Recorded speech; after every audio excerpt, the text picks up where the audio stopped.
तो है guys, welcome to new video. तो गाइज़ आज हमारी वीडियो होने वाली है कैंडलस्टिक्स पे। ठीक है, इसमें हम समझेंगे ट्रेडिंग का जो बेसिक चीज़ होता है, बेसिक जो ट्रेडिंग का होता है वो होता है कैंडलस्टिक। तो उसके बारे में अगर हमें पता नहीं होगा तो हमारा ट्रेड करना नामुमकिन है। तो हमें ट्रेडिंग इसके बारे में पहले पता होना चाहिए।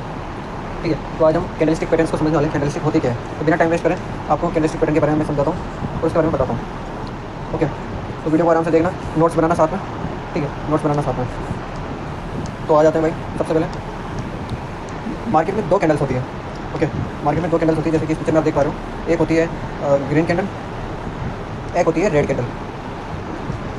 रेड कैंडल और ग्रीन कैंडल, ठीक है, ये सब तो आप जानते होंगे। जो ग्रीन कैंडल होती है ये डिनोट करती है बाइंग को, मतलब प्राइस इंक्रीज़ होता है। ग्रीन कैंडल का मतलब प्राइस का इंक्रीज़ होना। ओके, और जो रेड कैंडल है उसका मतलब है प्राइस का डिक्रीजिंग। प्राइस का डिक्रीजिंग उसका मतलब होता है जब भी आपकी प्राइस अप करेगी, मतलब ऊपर की तरफ जाएगी, तो वहाँ पर ग्रीन कैंडल का फॉर्मेशन होगा।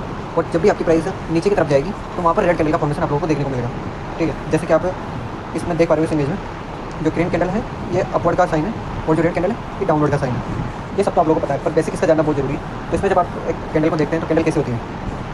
कैंडल एक रेक्टेंगल बना होता है बॉक्स, उसके ऊपर दो डंडियाँ रहती हैं बराबर। ये कैंडल होती है, ये कैंडल होती है। तो अब समझाता हूँ कि इसको बोलते क्या है, इसके पार्ट्स को क्या बोलते हैं।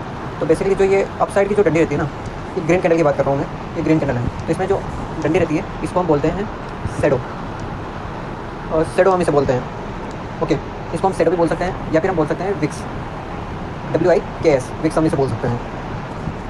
ओके, तो इसको शैडो या विक्स बोला जाता है, शैडो या विक्स इसे बोला जाता है। और जो ये बीच का जो पार्ट होता है रेक्टेंगल, इसे हम बोलते हैं बॉडी, इसको हम बॉडी बोलता करते हैं। और जो ऊपर के जो पार्ट्स हैं इनको हम विक्स या फिर शैडो बोलते हैं, विक्स या फिर शैडो हम बोलते हैं। लोगों को और अच्छी तरीके से मैं समझाता हूँ। ठीक है, एक हम फॉर्म करते हैं यहाँ पर। मान लेते हैं ये कैंडल है, एक ग्रीन कैंडल है। ठीक है, यहाँ पर मैंने ग्रीन लिख दिया है, G लिख दिया है। ये इसके ऊपर की विक्स है। ड्राइंग थोड़ी कमज़ोर है इसमें, पर समझ जाना आप। ठीक है, आप लोगों को समझाने के लिए मैं बता रहा हूँ। अब यहाँ पर जब आप देखोगे तो जो ये पार्ट है ऊपर का, इसको हम विक्स बोलते हैं या फिर बोलते हैं शैडो, विक्स या फिर हम शैडो से बोलते हैं। ये बात तो मैंने आप लोगों को बता दी। अब जो ये पॉइंट है जहाँ से कैंडल फॉर्मेशन स्टार्ट हुआ है, यहाँ से हमेशा कैंडल फॉर्म होना स्टार्ट होती है, तो इसे हम बोलते हैं ओपनिंग, ओपन हम इसे बोलते हैं इसका। ये ग्रीन कैंडल के केस में मैं आप लोगों को बता रहा हूँ। और जो ये वाला पॉइंट है इसको हम बोलते हैं क्लोजिंग, इसको क्लोजिंग हम बोलते हैं। और जो ये ऊपर वाला पार्ट है मीन्स यहाँ तक प्राइस गया था, देन नीचे आके मार्केट सस्टेन नहीं कर पाया इस पॉइंट पे, तो इसने यहाँ पर क्लोज किया, तो इसको हम बोलते हैं हायर, हाई बोलते हैं हम इसको, कैंडल का हाई बोलते हैं। और जो ये पॉइंट है मतलब जहाँ पर प्राइस नीचे गया पर वो नीचे रुका नहीं, बाइंग था मार्केट में, इसलिए वो प्राइस ऊपर आ गया, तो इसको हम बोलते हैं लो। ये हाई हो गया, ये लो हो गया, ये आपका ओपनिंग है, यहाँ पर क्लोजिंग है। ये कैंडल ग्रीन कैंडल का फॉर्मेशन होता है। इसमें आपको अच्छे समझ नहीं आ रहा है, बट आप लोगों को समझाने के लिए मैं इसमें बता देता हूँ। यहाँ ओपनिंग है, यहाँ क्लोजिंग है, ये आपका हाई है, ये लो है। ओके, सेम उसी तरीके से जब हम बात करते हैं रेड कैंडल की, रेड कैंडल की जब हम बात करेंगे,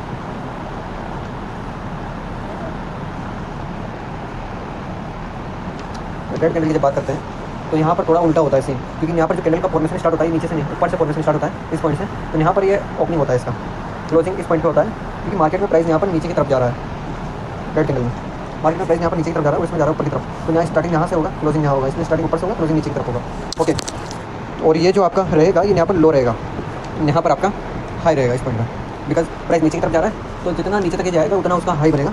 ये हमारा इसमें सॉर्ट आउट हो गया प्रॉब्लम। तो आप समझ गए कैंडल क्या होती है, कैंडल का किस पार्ट को क्या बोला जाता है, विक्स क्या होते हैं, बॉडी क्या होती है। जो बीच का पार्ट है ये बॉडी होती है। ओके, बीच का पार्ट यहाँ पर बॉडी होता है। तो ये हमने समझ लिया कैंडल क्या होती है। इस इमेज में आपको अच्छे से समझ में आएगा, इसका आप स्क्रीनशॉट ले सकते हैं। इमेज का आप स्क्रीनशॉट ले लीजिए। जैसे कि मैंने आपको बताया था कि यहाँ पर लो है रेड कैंडल का, यहाँ पर क्लोजिंग है, यहाँ ओपनिंग है, यहाँ पर हाई है। सेम ऐसे ये यहाँ पर ओपन होता है, यहाँ पर क्लोज होता है, ये हाई है, लो है बुलिश कैंडल का, ये बेरिश कैंडल है। ओके, अब आप लोगों को नेक्स्ट स्टेप पे मैं लेके आता हूँ। नेक्स्ट स्टेप बताने से पहले आप लोगों को एक चीज़ समझाना चाहता हूँ, एक चीज़ आप लोगों को समझा देना चाहता हूँ। नेक्स्ट स्टेप बताने से पहले बेसिकली आपने देखा कैंडल क्या होती है। अब कैंडल हमेशा एक जैसी नहीं होती है, कभी कैंडल छोटी होगी, कभी मोटी होगी, कभी हो सकता है कि ऐसी भी आए जिसमें बॉडी गायब हो, कभी बिग बड़ा होगा और बॉडी छोटा होगा। कैंडल अलग अलग तरह की हो सकती है। ठीक है, कैंडल यहाँ पर अलग अलग तरह की हो सकती है। तो हम कैंडल्स की हेल्प से समझते हैं कि मार्केट ऊपर जाएगा या फिर मार्केट नीचे आएगा। प्राइस एक्शन, अगर मैं सीधी भाषा में बोलूँ, टेक्निकल भाषा में बोलूँ, तो हम प्राइस एक्शन समझते हैं कि मार्केट अभी ऊपर का प्लान कर रहा है, बुलिश जाने का प्लान कर रहा है, बेरिश जाने का प्लान कर रहा है। ओके, ये हमें प्राइस एक्शन से समझ आता है, प्राइस एक्शन से हमें समझ में आता है। ओके, तो हमारा जो फर्स्ट पैटर्न है ये है बोल्ड कैंडलस्टिक इसको बोला जाता है, बिकॉज इस काफ़ी ज़्यादा स्ट्रॉन्ग होती है, काफ़ी ज़्यादा स्ट्रॉन्ग होती है। इसमें आपको सिंपली इस तरह की कैंडल आपको देखने को मिलती है, जिसमें जो विक्स होती है वो नहीं होती है। विक्स क्यों नहीं होती है? बिकॉज इसमें काफ़ी स्ट्रॉन्ग मूवमेंट रहता है। अगर बाइंग का मूवमेंट है तो काफ़ी स्ट्रॉन्ग बाइंग आने वाली है, बुल्स मार्केट में एंटर करने वाले हैं, आप समझ सकते हो। और अगर रेड कैंडल है तो आप समझ सकते हो कि बहुत ज़्यादा मार्केट बियरिश होने वाला है। तो यहाँ पर मेरे पास एक इमेज है, वो आप समझिए। आइए, तो यहाँ पर बुलिश कैंडल में सेम यहाँ पर हमारा ओपन होगा, यहाँ पर हमारा क्लोज होगा। जो लो होगा वो यहीं पर होगा, हाई हमारा यहाँ पर होगा। ये राइज है प्राइस में जो आया हुआ है। देन यहाँ पर हमारा रेड कैंडल में जिस पॉइंट हमारा क्लोजिंग होगा ये हमारा ओपनिंग होगा। ओके, इसको एक नाम दिया गया है जिसको बोला जाता है मार्बुजो इसको बोला जाता है, बट वो काफ़ी मुश्किल नाम हो जाता है, तो मैं इसको प्रेफर करता हूँ स्ट्रॉन्ग कैंडल बोलना इसको प्रेफर करता हूँ। तो काफ़ी ज़्यादा स्ट्रॉन्ग मानी जाती है। इसके बारे में कुछ और भी आप लोगों को बता देता हूँ। बेसिकली जो ग्रीन कैंडल जो है ये सजेस्ट करती है कि अब मार्केट में जो बुल्स हैं ये आ चुके हैं, अभी मार्केट में एक अपसाइड का मोमेंटम आने वाला है, ये हमें सजेस्ट करते हैं। और जो बियरिश है वो हमें इंडिकेट देता है कि अब मार्केट में बियरिश मोमेंट आने वाला है। ओके, बियर्स मार्केट में आ चुके हैं। नेक्स्ट जो हमारा पैटर्न है वो है हमारा स्पाइनिंग टॉप इस पैटर्न को बोला जाता है। यहाँ पर जो ओपनिंग है ग्रीन में वो इस पॉइंट पे है, और जो क्लोजिंग है वो हमारी इस पॉइंट पे है। इसमें क्या होता है, आपका जो बॉडी है कैंडल का वो काफ़ी छोटा होता है, बॉडी छोटा होता है और विक काफ़ी बड़ा होता है। इसमें इस तरह का पैटर्न बना रहता है। रेड में यहाँ पर आपका ओपनिंग है, यहाँ पर क्लोजिंग हो जाता है। ये पॉइंट होता है इसमें लो, यहाँ पर हाई होता है, सेम इस तरह से यहाँ पर हाई आ जाता है, यहाँ पर लो होता है। ये इंडिकेट करता है कैंडलस्टिक, ये कैंडलस्टिक क्या इंडिकेट करता है, ये इंडिकेट करता है कि मार्केट अपने ट्रेंड को कंटिन्यू करने वाला है। मीन्स अगर मार्केट में बुलिंग मतलब अभी बाइंग चल रहा है, अच्छा मार्केट अपसाइड पे मोमेंटम दे रहा है, और वहीं पर कहीं पर ऐसा पैटर्न बनकर आ जाता है, तो मतलब मार्केट में भाई जो ट्रेंड था वो बरकरार रहेगा, मार्केट अब अपसाइड पे ही जा रहा है। तो उस चीज़ को कंफर्म करने के लिए ये स्पाइनिंग टॉप बनता है। तो एक तरह से बोल सकते हैं एक कंफर्मेशन आप लोगों को प्रोवाइड करता है सबको। अनदर एग्जाम्पल हम लें तो मान लेते हैं कि यहाँ पर मार्केट डिक्लाइन कर रहा है, मार्केट यहाँ पर गिर रहा है, मार्केट यहाँ पर अच्छी बुरी तरीके से गिर रहा है। वहीं पर एक जो पैटर्न है वो आ जाता है, यहाँ पर एक पैटर्न बनता है ये वाला, उसके बाद भी बड़ी बड़ी कैंडल्स आती हैं। तो जो ये पैटर्न था ये स्पाइनिंग टूल टॉप था, जो कंटिन्यूस मूवमेंट को बता रहा है कि अब मार्केट नीचे अगर जा रहा है तो मार्केट नीचे ही जाता रहेगा, ये कंटिन्यू चीज़ है। ये स्पाइनिंग टूल हमारा काम करता है।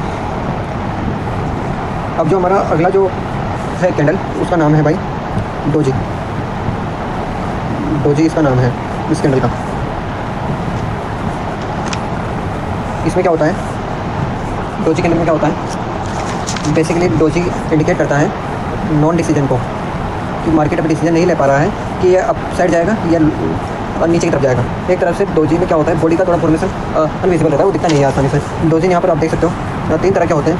एक हो सकता है कि डोजी ऐसा बना हुआ हो सकता है डोजी इस तरह से बना हुआ हो सकता है डोजी इस तरह से बना हुआ हो। डोजी अगर किसी भी तरह से बनता है जो हमें गिवन है, तो फिर आप समझ सकते हो डोजी का सीधा सा मतलब होता है कि मार्केट अभी डिसीजन नहीं ले पा रहा है, मार्केट नॉन डिसीजन रेंज में फंस गया है, मतलब मार्केट खुद के लिए डिसीजन नहीं पा रहा है कि बायर्स अभी ज़्यादा स्ट्रॉन्ग है या बियर्स। तो वहाँ पर डोजी जैसा फॉर्मेशन में देखने को मिलेगा। डोजी नॉन डिसीजन कैंडल है, तो इसको कोई डिसीजन नहीं लिया जाता है। ये देखकर हम लोग पता लगा सकते हैं कि मार्केट हो सकता है यहाँ से अपना ट्रेंड बदले। जैसे अगर बहुत टाइम से ऊपर की तरफ मोमेंटम आ रहा है और ऊपर एक डोजी बन जाए, तो आप समझ सकते हो कि यहाँ से एक डाउन साइड में मोमेंटम आ सकता है, बिकॉज मार्केट डिसीजन नहीं ले रहा है और ऐसा भी हो सकता है कि ऊपर की तरफ कंटिन्यू करें। तो डोजी के बेसिस पर कोई डिसीजन नहीं लेना चाहिए हमें। ओके, अब जो लास्ट कैंडल है हमारा आज का वो है हमारा हैमर नाम इसका इसलिए है क्योंकि ये एक हैमर की तरह दिखाई दे रहा है, हथौड़े की तरह। इसका काम क्या होता है, ये बेसिकली रिवर्सल पॉइंट पे काम आता है, ये रिवर्सल बताने में काम करता है हमें। इसका देख सकते हो फॉर्मेशन किस तरह से होता है। यहाँ पर ग्रीन में ओपनिंग होता है, यहाँ क्लोजिंग होता है, ये लो होता है, ये हाई होता है। रेड में यहाँ ऊपर क्लोजिंग है, यहाँ पर ओपनिंग है, ऊपर वाला हाई है, नीचे वाला लो है। सेम इसमें क्या होता है, इसमें आप लोगों को बताता हूँ एग्जाम्पल के साथ आप लोगों को बताता हूँ, ठीक है। तो यहाँ पर मार्केट ऊपर जा रहा था, प्राइस क्लेम कर रहा था अच्छी तरीके से। देन एक हैमर फॉर्म होता है। हैमर भाई रेड भी हो सकता है, ग्रीन भी हो सकता है। हैमर का काम है रिवर्सल देना, तो हैमर दोनों में से कुछ भी हो सकता है। अगर कोई ज़्यादा इसमें इफेक्ट नहीं पड़ता है, बट आप इतना समझ लीजिए अगर मार्केट अपसाइड पे जा रहा है तो यहाँ पर हो सकता है कि रेड हैमर हो, चांसेस ज़्यादा है, और ग्रीन भी हो सकता है। तो अगर ऐसा हमें दिखाई देता है कैंडलस्टिक, तो वहाँ से प्राइस का जो मोड है वो बदल जाता है, प्राइस वहाँ पर दूसरी तरफ फ्लो करती है। पहले बुलिश मार्केट था, अब बियरिश मार्केट हो गया हैमर आने के बाद। ओके, इस तरह से वर्क होता है। अगर मान लेते हैं यहाँ पर प्राइस गिर रहा था काफ़ी टाइम से, यहाँ पर सपोर्ट के लेवल पे अगर एक हैमर मुझे दिखाई दिया ग्रीन कलर में, तो यहाँ पर हो सकता है कि प्राइस ऊपर की तरफ जाए, मतलब प्राइस का जो चक्र भी था ना वो बदल जाए, ऐसा हो सकता है। तो यहाँ पर हैमर ये काम आता है, हमारे हैमर का काम हमारी रिवर्सल में ज़्यादा काम आता है। तो ये हमारी कुछ ज़रूरी चार्ट पैटर्न्स थे जिनका आप स्क्रीनशॉट ले सकते हो। अगर आपने स्क्रीनशॉट नहीं लिया है तो स्क्रीनशॉट आप ले सकते हैं, उनका बारी बारी मैं वेट कर लूँगा। तो यहाँ पर हमारा आज का सेशन पूरा हो गया। अगर आपने सब्सक्राइब नहीं किया है तो सब्सक्राइब कर लीजिए, और भी बहुत सारी मजेदार वीडियोस आएगी। हो सकता है इसमें थोड़ा ग्लिच आया हो, अच्छी नहीं बनी हो वीडियो, बिकॉज मोबाइल से मैं शूट कर रहा हूँ इसकी रिकॉर्डिंग यूज़ करके। अभी एक वाइट बोर्ड करके मैंने डाउनलोड किया है इस वीडियो के लिए, बट कंटेंट पे आप ध्यान दीजिए, क्वालिटी को थोड़ा इग्नोर करने का कोशिश कीजिए। ओके, तो अगर वीडियो पसंद आया तो लाइक कर दीजिएगा, शेयर कर दीजिएगा। ओके, वीडियो पसंद आया तो लाइक करना, शेयर करना, सब्सक्राइब करना। Thank you so much for watching, bye.